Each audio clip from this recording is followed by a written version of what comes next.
Hello Sagittarius, Dodici here. Excuse the thunder and lightning in the background. We've got a bit of a storm going on here. I am so fascinated by your chart this month. Have a look at this. The marriage planet Mercury has been retrograde. Ooh, what does it all mean, you ask? Well, exactly that. There's a real revision going on in terms of your partnerships, relationships, business associations as a result of the Sun and Mercury retrograde, and Mercury on the 3rd and 4th starting its forward motion again, which will then on the 14th move into the marriage sector.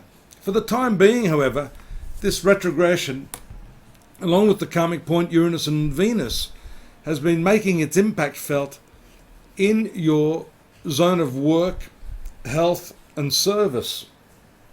So that's important. And when you've got a tie-in here with the planet of marriage and deep intimate relationships, the question of how well you're serving each other, I think, comes into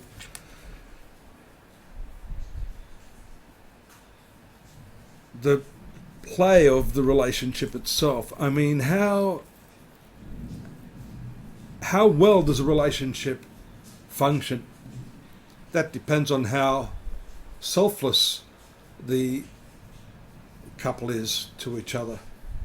You know, the success of a relationship is built on the capacity of each to fulfill the needs of the other. And that comes as a result of this service-orientated attitude. That's what this sixth house is about. Now, it's not the only thing that it's about. It's about the quality of your work, the way in which you're working, and possibly because so many planets are stationed here right now, perhaps overwork may be one of the issues. We can see that you've got a strong creative urge now. We talked about this, I think, last month. Your ruling planet Jupiter here in the 5th house, with the ruler of the 5th house, Mars.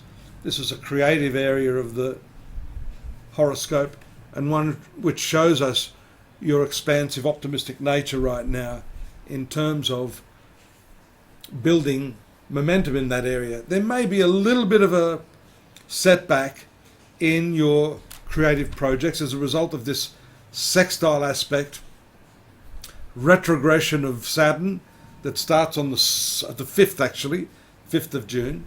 And you'll see these planets, in particular Mars, is moving faster. That will make a conjunction, a sextile to Saturn. That normally works as a constructive pattern, but it also can inhibit due to the fact that it's retrograde. I've just overlooked also on the same date, I mentioned the 14th, Mercury moving into your relationship sector, coinciding with a full moon directly opposite that. That is why the relationship area of your horoscope is going to really be triggered by these transits. I wanted to mention something else here too, and I think that's got to do with the health factors that are shown by this 6th house right now. You know, when you've got this Venus Rahu, I've seen that in quite a few horoscopes, people suffering from pancreatic issues such as insulin resistance, glycemic index being out of whack. So this could be a time to revisit the nature of your diet, the type of food you're eating, perhaps too high carb, not enough sort of fats or lean protein, green leafy vegetables, that sort of thing. In any case, it is an important conjunction that we see there at the beginning of the month of 4 planets. Venus moves out of that area on the 24th. And that means that Mercury and Venus together occupy the 7th house. And that's nice. That actually brings a nice quality to the relationship. 2 planets there could indicate 2 relationships. I won't tell anyone. Sun, ruler of your 9th house in the 8th house, also brings some luck and good fortune in the area of intimacy, sexuality, and shared resources. This may have some legal implications as well.